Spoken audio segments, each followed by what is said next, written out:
Hi guys, so I got some random field news for you guys. There's some news from earlier in the day. I was just been busy at work, so I hadn't been able to get to it until later. First, to start off with, Falcons wide receiver Rondale Moore is done for the season with a knee injury. He got injured yesterday, but I just wanted to wait to report it until they announced how serious it was. It sound like they put him in air cast and they cart him off. So like when they had to do that, it's usually not a good sign. So that sucks. Like he was gonna have a good opportunity for with the Falcons, and then I feel like that was supposed to would have been a really good trade for them, trading him for Desmond Ritter. But we'll see what happens. 'Cause, yeah, we'll see. And then 49ers signed some wide receiver depth in Robbie Chosen Anderson. He goes by Chosen Anderson now. Or is it? I think it's actually Robbie Chosen. It's like but I just put in like his former name as well, just so some people might recognize him better. Because for all of his best years of his career so far, that's what he went by. He said I had some good years, okay years with the Jets, but at this point he's mostly just deaf. He hasn't done much the last couple years, so we'll see. Because it's gonna be kind of tough for him to make the roster because they do some good wide receivers. And if they do trade Ayuk, the former Eagles, Colts, Bears, and Jaguars quarterback is Nick Foles is retiring.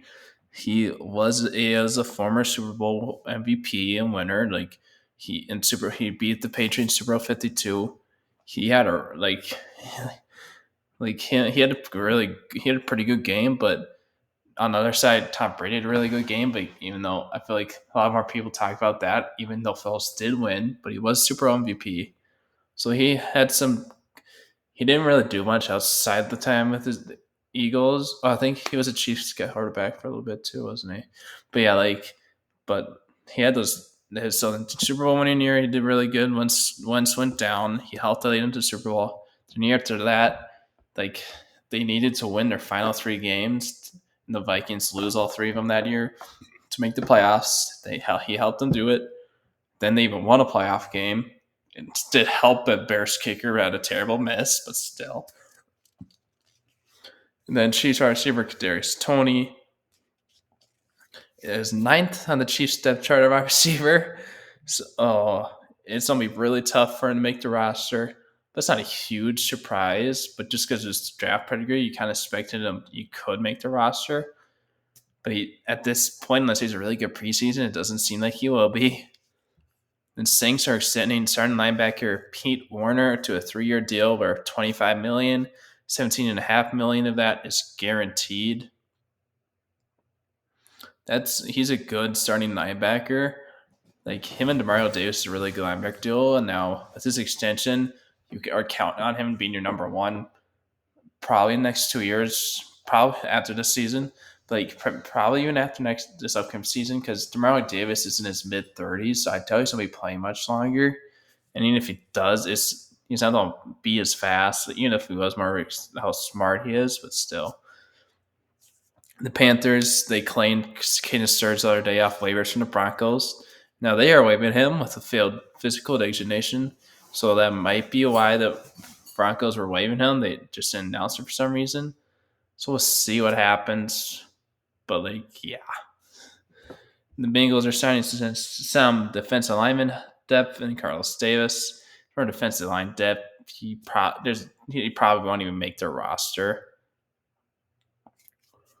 And then Jaguars also sends an defensive line help, but they're signing UFL Defensive Player of the Year, Michigan Panthers defensive lineman Breland Speaks. He's a former Chief lineman.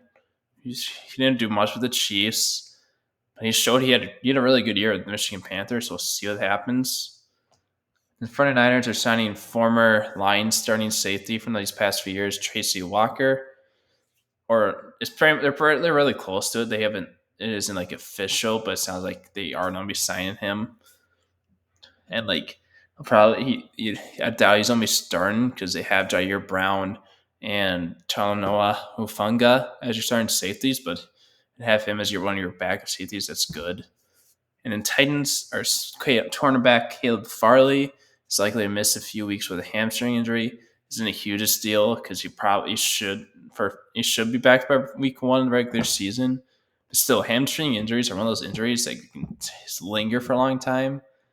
Like no, like that's what happened to Jefferson last year. Even going to Justin Jefferson, even going to this offseason, the killer they said he's still worried about a little bit.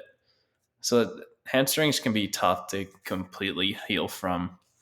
The Eagles are claiming tight end Amari Rogers off waivers from the Commanders. So he stays in the same division. Like he's been okay with the Commander. He's been okay with Commanders. He just never has really gotten much playing time because they always for most time there he was there. They had a guy like Logan Thomas who had some good years as well.